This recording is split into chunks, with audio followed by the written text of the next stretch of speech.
So let me intrude on your conversation again. I have an adventure for you. What I'd like for you to do is to take up the challenge of reviewing every policy in your school district just to see what's the oldest policy there that has no review date. Now, in truth, in my own district, we might have found policies from before I joined the school committee in 1992. Now, I'm sure that that was a good policy back in 1988, and probably nothing has changed since then. Does your district have a procedure for ensuring the review of all of your policies? And is it implemented with fidelity? That is, you got a procedure, now we actually do that. It's one thing to have a procedure. Yep, we got a policy. Every policy will be reviewed every year. And the truth is, the policies that get reviewed are the ones that are at the friction points. So somebody brings in a knife with a 3/4 of an inch blade. Oh, is that really a knife, or is that like a toothpick? What does our policy say? And now we're going to have to take a look at the policy to see what we're going to do next. There are other policies that are lurking in your policy manual that have not been at the cusp of a debate, but may end up saying you're going to do one thing when nobody on your school committee would support that today. So you have to have a procedure, you have to actually implement the procedure, and it ought to come before it. I would make the argument it is not enough to say, okay, superintendent, go read all of our policies and let us know what's not going so well. It has to come to school committee eyes for review. Now that's in part a question of the partnership with your senior management team. But it ought to be reviewed. It doesn't have to be everybody, but it ought to be somebody. This is, if you have a committee structure on your school committee, having policy review is part of that work. Because you don't want to end up in a fight where you have to implement some policy from 30 years ago because it's on your books and you never looked at it. And part of the management of the school committee is ensuring that you present yourself to your own community as well managed and well informed.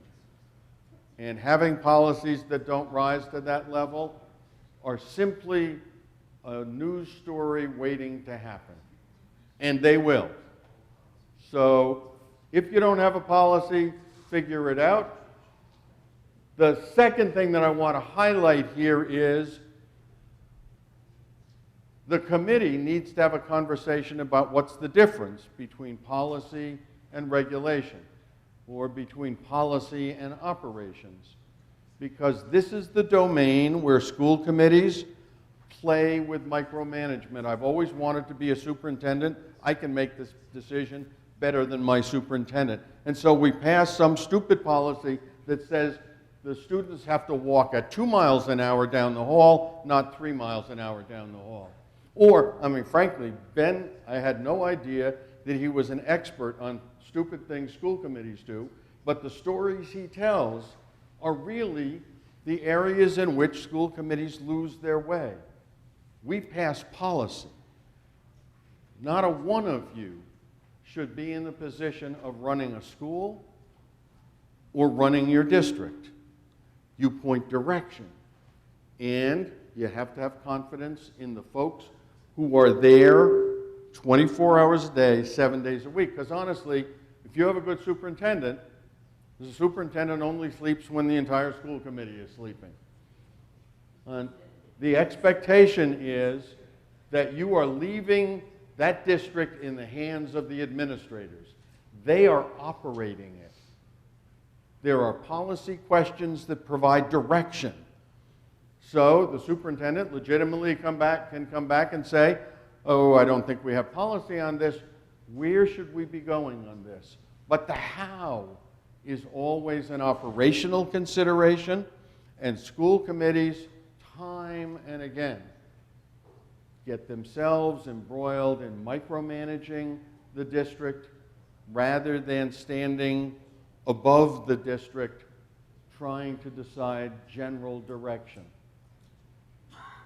Policy is the leverage that you can use to move the district in a direction. It's sad when we don't use that leverage. The way we manage that is by asking questions. Any one of us who thinks we are smarter than the superintendent? Frankly, probably not. And if that's accurate, why the hell do you have that superintendent?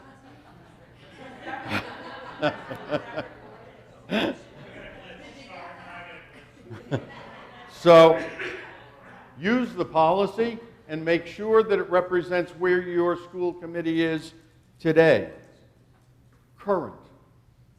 I want you to take a look at, there is no page on this next one, I have no idea why, but there's an orange section in your book that focuses on community leadership. And the last page is headed Summary of Roles and Responsibilities. So what I'd like for you to do is just cruise through the bullets related to school board. Because if...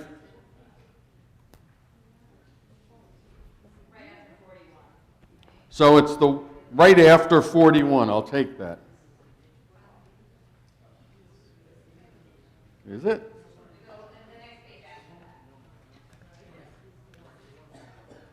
How about it's page 45 because the next page is 46. How's that for critical thinking skills on the part of a school committee? I stand corrected.